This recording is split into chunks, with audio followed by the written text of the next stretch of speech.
Well, good day, dear listeners and dear viewers, and welcome to another episode of Navigating the New Normal in the International Workplace with me, your co host, Michelle Clark Series, and also my gracious co host, Mr. Len Adams. Len, how are you? I am great, thank you. And nice to be here again. And nice to see my friend from South Africa. That's way further south than I've ever been. That's right, Len. We're headed to South Africa today, and Yes. we have the pleasure of hosting Mr. Lloyd Dix, Managing Director of Star Personnel Recruitment. Lloyd, welcome to Navigating the New Normal in the International Workplace. How are you? I'm very well, thanks. And thank you very much for having me, Michelle and Len. Very kind of you to invite me. And I've been looking forward to this. Thank you very much. It's awesome. It's awesome to have you. I've never been to South Africa, so it's great to be there with you now. Right, Len?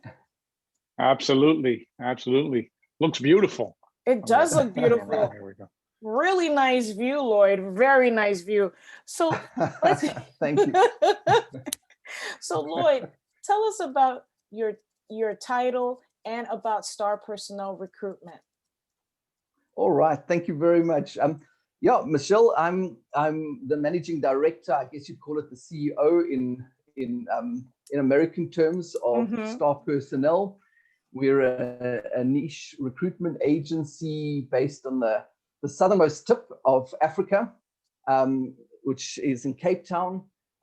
We've been in business for 35 years now, so we've been around the block a few times, and really enjoying being part of Future Manager Alliance and being part of this international team. So it's lovely knowing all of you and knowing the industry.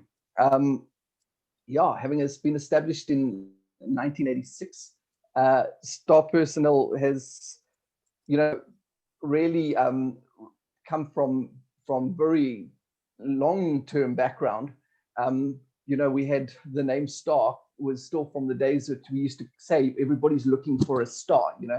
I need to recruit a star. So Star Personnel was actually established by my father, Ray Dix, who established it still while I was at high school. I obviously was always exposed to the recruitment industry. And then, I went out and I worked a few years in mostly in IT myself. And then I decided that I can change the recruitment industry up, and I joined him and I opened up the IT division of Star Personnel. And then it's been 22 years now. Over the last 22 years, I've slowly but surely moved up the ranks, and Dad is now retired. My sister was also part of the business, and she has also exited the business, and now I run the business. So yes, I hope that answers your questions. Yeah, it does. How big is your staff, Lloyd? We're about 12 people in total, including admin staff and recruiters and all the extra people. Got it. So it's a pretty boutique-y size, right? It's pretty. Yes. And is it based all in one office, or do you have several branches? Well, we were all in one office. At one stage, we had 3 offices, but we've slowly but surely, and that was many years ago, we've slowly but surely decided that we're good at being in one. Although, with COVID having hit and changed the way we all work, I've now got a consultant working in Croatia. I've got a consultant working in Johannesburg, and we've got a bunch of consultants working around the Cape. And many of us are working from remote offices. Yeah, that's called navigating in this new normal, right, Lloyd? That's exactly it. I'll give you a lot of credit. Len, I'll pass it over to you. Sure. Lloyd, I didn't realize that you were a family business as we are. So you're Yes. second generation. I've got the second generation coming up behind me. Don't ever tell my sons how you got your father and sister out, because I've got my 2 sons and my daughter, and I plan on staying around for a very long time. So we'll keep that right, between Len. us. That's right. I do sometimes Don't give them any advice wonder if they why. ask. I do sometimes wonder why a parent would do this to their children, but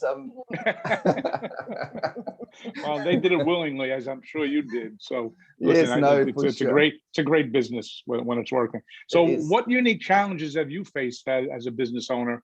And I may also add, in addition, being a family business, because I think that adds another wrinkle to it.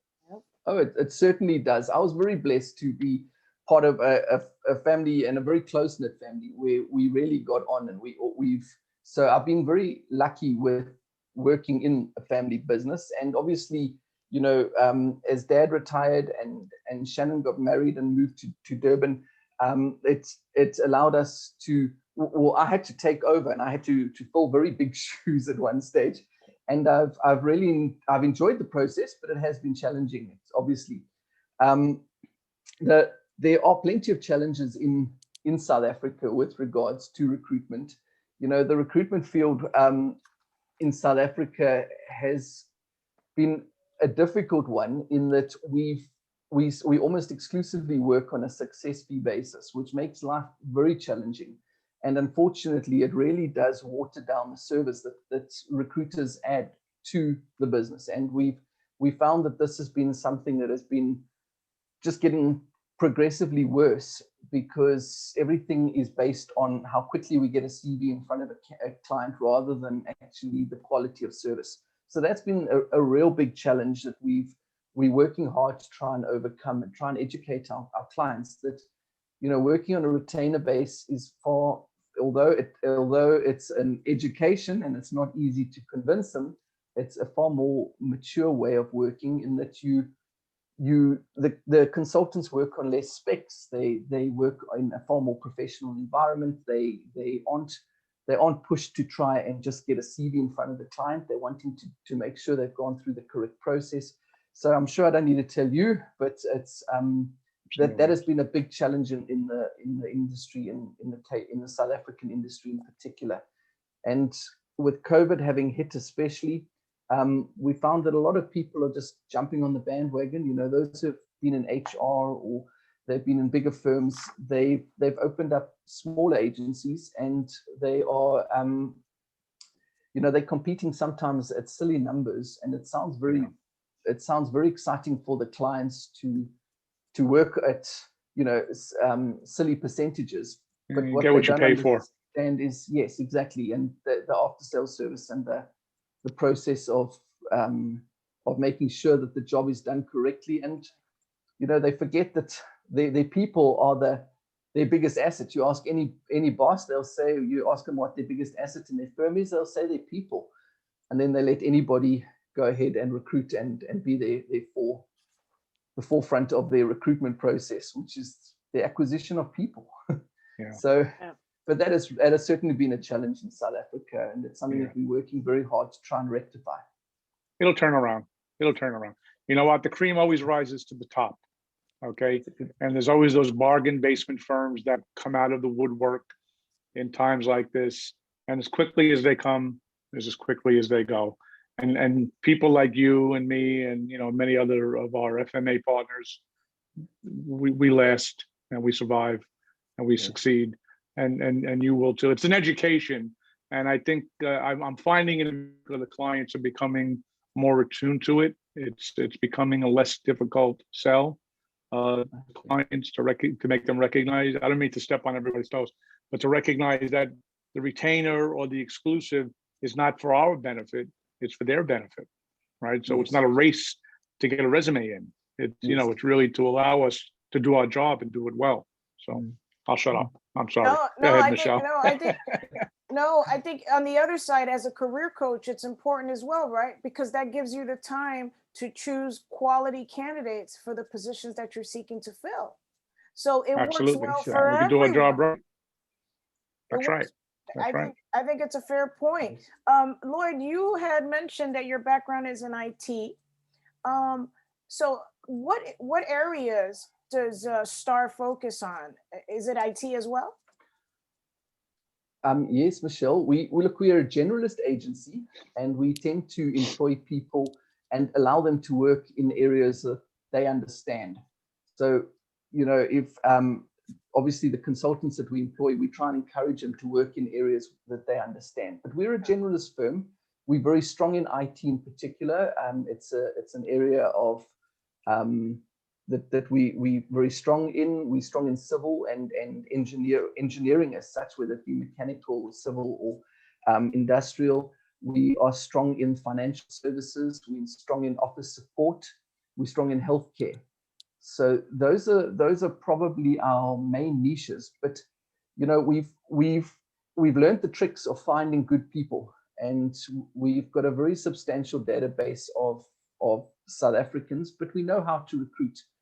And I think any good recruiter will tell you that there are certain industries where there's a lot of jargon, and IT is one of those where there's so much jargon and it's changing so often that it's difficult to come into the industry if you don't know it and understand it. But most of the other industries you can learn, and as long as you know how to recruit and you know how to approach people and offer opportunities, you can pick those up. So we don't exclude anything. We certainly are. Those are areas that we are strong in, but we open to opportunities. Lloyd, what Recruiting is recruiting. Yeah, Yes. yeah. You know, hospitality has taken a really bad hit during the pandemic, and South Africa has a big tourism industry. Where do you see folks in those fields pivoting to and gravitating towards? Oh, look, it's a very, very good question, and it's heartbreaking actually to see how many people are struggling in South Africa with regards to those sort of industries. I think what they're doing at the moment is they are focusing on the local market, and I think that's sometimes quite a nice thing, is that they are able to start servicing the local community that oftentimes their establishments are out of reach for many locals, because the foreigners would come in and spend their dollars and their pounds, which buys a lot more in South Africa. And you know, sometimes the locals couldn't afford to eat at these establishments or to go to these hotels. So I think what they've done at the moment is they're pivoting very much to those to servicing the local market. And obviously, as soon as the pandemic and the borders all open up again, I've got no doubt that they will start. It'll open up again. We've got some incredible facilities and natural beauty in this country. And obviously it's a great tourist spot, especially because of what the euro and the dollar can buy, because our exchange rate is really very poor. Len? Sure. Lloyd, Reuters stated back in November of 2020 that South Africa struck a record high of 30.8% unemployment, which equates to about 6.5 million unemployed. And now I'm sure, similar to the US, a lot of that is hospitality and restaurant and travel. Does that equate to any other industries? And what's your comment on those numbers? Len, I hate to tell you this, but I looked it up because I was quite surprised. And it's actually 32.5%. So wow, that's a huge number. Quarter. Yeah. Wow. It's actually in the last quarter of 2020, it's actually gone to 32%. And it's really affected across the board. It's not just the hospitality or that. It's pretty much every aspect of it's most industries, I should say. Obviously, the really high-end white-collar workers are all, they still very much in demand, and that many of them were able to work remotely and work from home. So the IT side is still buoyant. The financial services, those areas that haven't really been affected as badly. Most are obviously working from home, but unfortunately, we've got a very large blue collar worker population, where it be domestic workers, people who are working in other people's homes, and those are the people that have really been affected. Because as I'm sure you can imagine, with COVID, people were very worried to have other people come into their homes, and do what usually would be done. So it affected that. It affected the mining industry. It affected it's affected pretty much everything. And unfortunately, it's really hit the poorest of the poor the hardest. So those numbers, those 32.5%, if you were to break that down, you're going to find a large portion of those are the poorest of the poor. And it's really is heartbreaking in that aspect. Is there unemployment insurance in South Africa similar to what we have? Yes, there is. There is. Again, it's something that gets contributed to you from your pay. But obviously, if you're working in a casual environment, you're a waitron or something like that, you don't contribute towards it. So therefore, you can't claim. So the employee contributes. The employee contributes. The employer both contribute. Oh, interesting. But it's only the employer. Oh, really? Yes. Yes. They both contribute, and the government did step up and offer. They did try and support with grants, but the grants are very minimal. And there have been those kind of things, but the one grant, I stand a little bit under correction here, but I think it was 350 Rand a month that was offered, which is about 35, not even, probably about 28 dollars a month. Wow. That was offered. It was, I'm sorry, I don't know exactly what the exchange rate is. I think it's about 15 Rand to the dollar at the moment. Mm-hmm. So it wasn't a lot of money, and it really only goes so far. Wow. So what's the average rent? What's the average rent in South Africa? Oh, that's a good question. Len, you've caught me there. I don't know. Okay, I'm sorry. I shouldn't have thrown I'm sorry. Is the cost of living as high as New York? No, it's way lower. Okay. It's way lower. Okay. I always like to compare the Big Mac burger, and I think what you pay for a McDonald's meal is a good exchange rate. And McDonald's meal is probably about 60 Rand, which is about 40, what is that? I'm just trying to do the exchange rate. Michelle, I'm getting a bit of feedback here. Yeah, I see that. I don't know how that happened. Do you have a phone or anything? Not on my side. I don't hear my end. Let me see. Let me pause.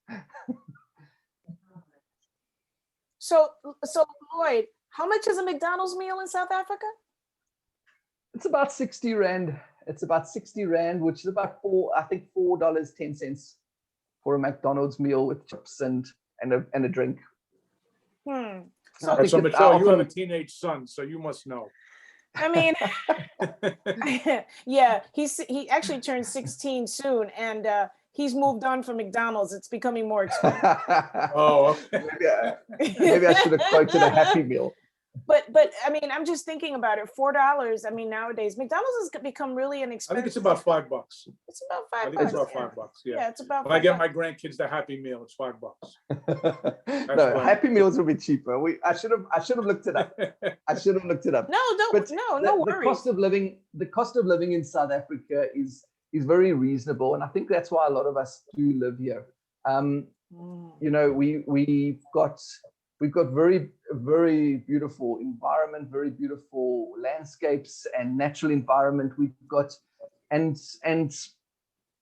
you can, the cost of living is reasonable, is definitely reasonable here. And I think that's the thing.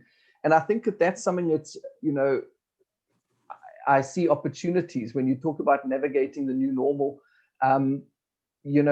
That's opportunities that I think a lot of companies are going to notice and recognize that, a lot of people have been forced, or a lot of companies have been forced to allow their staff to work remotely for almost a year now. And now suddenly they're realizing that maybe this can happen. And maybe we don't have to have people come back into the office. And they're even smarter companies are starting to think to themselves, you know, if we've got a shortage of a certain skill, maybe we should look at foreign countries where we can allow people to work and they can then work from those areas. And I do see this as a massive, you asked me about, you know, the opportunities in going forward. That's a massive opportunity for South Africa because we've got very well educated, well spoken, we've got good technology, and yeah, and South Africa has got good skills, a lot of talent that's right for the picking. Companies just have to be willing to look here. And vice versa, right, Lloyd? I mean, if there are folks that are interested in working for a South African company. For sure. It's not always attractive though for somebody living in Europe to obviously work for a South African company, because South Africans, the salaries, you're probably paying about half to 2/3 of what you're going to be paying in dollars. Really? So you can certainly employ some very good talent here for a very reasonable keep you alive. It's different if they have to move to the UK or move to Europe or to the States. Then they have to spend euros or they spend dollars living there. But if they can spend rands and they can live here and they can do the jobs, and there's a lot of jobs that can be done from anywhere. And we're quite fortunate that our time zone is almost right with Europe. We almost exactly the same as Germany, especially when they don't have daylight savings. We're the same as, we're within 2 hours of most of Europe. So in that way, we're very fortunate. So Lloyd, so correct me if I'm wrong, but in our research, South Africa has about 35 different languages, 10 of which are official. What languages does STAR personnel communicate in? Michelle, actually, we've got 11 official languages. Okay. 11 official languages, and it's a very unique. And yes, they're probably 35. I was quite interested. I would love to check that, but there's probably 35 because South Africa was really a melting point. You must remember it was the trade route between Europe and the East, and that's how it came about. Before Columbus got lost and went and thought he'd go the other way around the world and found America, they were coming around the southern point of Africa, and that's how South Africa. So it's really a melting pot of a lot of different cultures, a lot of different people. So languages spoken here, there's a lot of different languages that are spoken here. As I said, there are 11 official languages. Most business and parliament and politics is done in English, and you will find that English is the most common language, and it's the probably the universally accepted language, although it's not necessarily the most spoken at home. Okay. That would be isiZulu, and then second would be isiXhosa. So, but most South Africans speak at least 2 languages. Actually, those when we go to school, you're taught at least 2 languages. So there will always be a home language and a second language, and English will tend to be very high up on most people be able to converse fluently in English. Very good. So interesting. Yeah, it is very interesting. Lloyd, so generally speaking, what are your opinions about how South Africans are handling the virtual workplace? It's an interesting one and a lovely question, Michelle. South Africans by nature are very adaptable.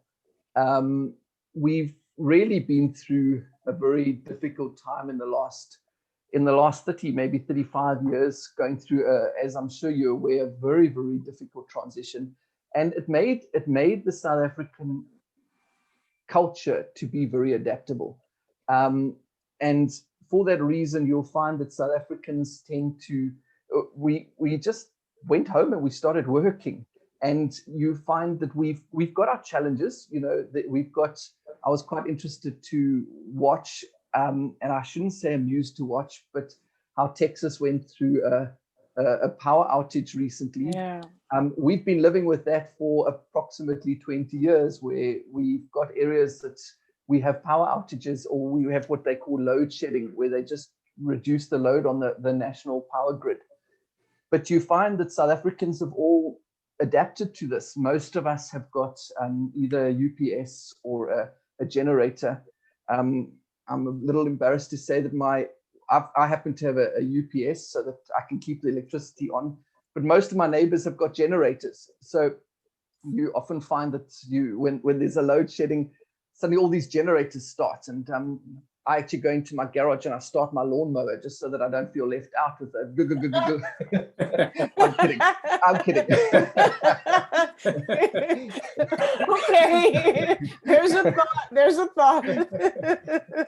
I joke a little bit, but the South Africans have adapted, and we've got a lot of people just simply went home, set up at home. We've got, although expensive, we've got good and stable internet, and that is quite an expensive thing, I think, compared to a lot of the other parts of the world. But we find that a lot of people were just able to, especially those who are on the white collar, as we call it, white collar workers, that were able to just go home. As I said, unfortunately, those who are on the blue collar workers, the factory workers, they weren't able to. But the white collar workers were able to go home and just set up and start working. So they've adapted very well to the to the lockdown and to being working remotely. And I think that it's opened up, as I said, a lot of eyes to the fact that this could be the new normal, and this could very well be what we're going to do. And as I alluded to earlier, that it's opened up opportunities for us. And I think it's opened up opportunities for us as a country to hopefully bring down some of that unemployment, in that we can provide difficult to find skills at a reasonable cost to our people around the world. I think the corona has really shown us that we are a global village, and I think it's shown the world that we're a global village. And I think we should. I see it as an opportunity for South Africa. One more question before I pass it over to my colleague, Len. You're speaking of a global village, and you're absolutely correct. I was looking at your website and noticed that you actually created a site that offers resume help and coaching for job seekers. Keeping in mind that there are disparities everywhere, and particularly in South African society, what prompted you to create it? Is it to help folks, to upskill folks that need that? Tell us about that, Lloyd. Michelle, it was a little bit of a give back, to the industry and to the candidates, who obviously are a very important part of our business. So it was just a little bit of a give back to them, where we developed a little bit of a website where we offered some career coaching and advice. And my father had a lot of articles in the newspaper at one stage, though, when the newspaper was the go-to place for articles. So it was just literally a bit of a give back to candidates, and also trying to help them, because I'm sure Len will tell you that in this business you can spend a lot of time assisting candidates, and your heart really breaks when you meet somebody who you so wish you could help and assist to find a job. But our business isn't finding people jobs; it's finding jobs for people, and you have to just try and manage your time. So I thought, instead of just helping them one by one, I could help, in a bit more. So we developed that site, and we offered some information there. That's great. That's fantastic. It is something I wish I had more time to spend on, but yeah, we all do. Running a business isn't easy. No, it's not. So Lloyd, you and I have been part of FMA. I think I've been part of them for, I guess, 4 or 5 years now. You've been with us 3 years or so? Yes. 3 years. So I know we went through a little bit of a dry spell with the coronavirus worldwide. It seems, I know from my experience, it seems like it's picked up again now. We're running several searches. What has your experience been with FMA and our dear friend Salvatore Carati from Milan? It's been an absolutely incredible eye opener for me, Len. I got a phone call from Italy to say that this gentleman, the chairman, wants to come and meet with me, and I had no idea what it was about. I am a salesman myself, so if somebody phones, I'm often open to talking to them. So I said, certainly come through and see me. And what a ride it's been. It's been an absolute incredible experience to be part of Future Manager Alliance. I've been to Italy twice now to go and meet the team, which has been fantastic.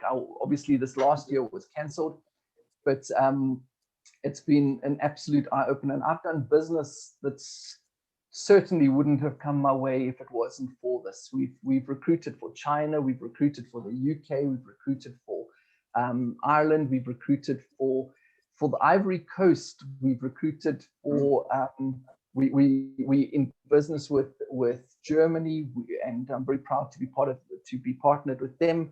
I've recruited for Italy. It's just been amazing, and it's really opened up the world.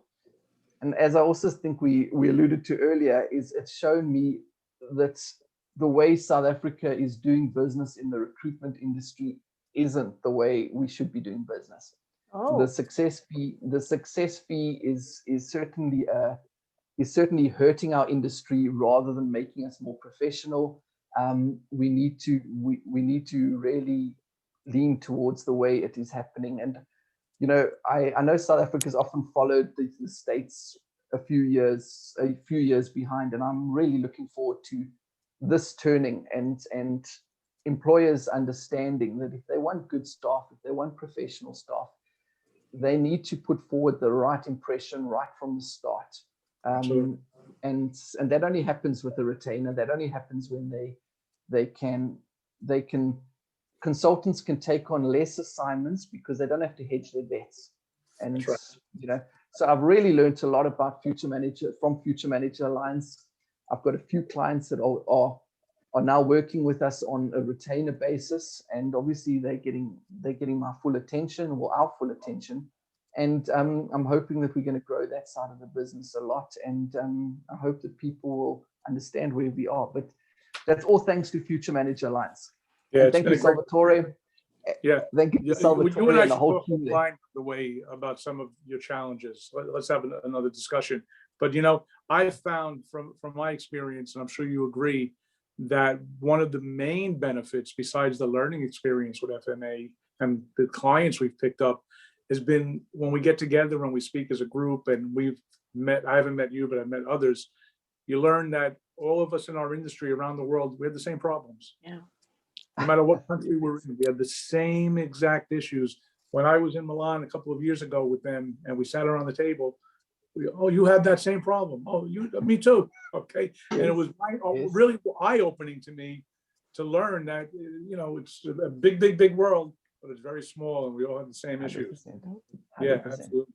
Yes. So where do you see Star Personnel in the next few years? Do you have children coming into the business, by the way? Oh, Len, I don't think I'll let them. You won't let them, really? I'm not sure.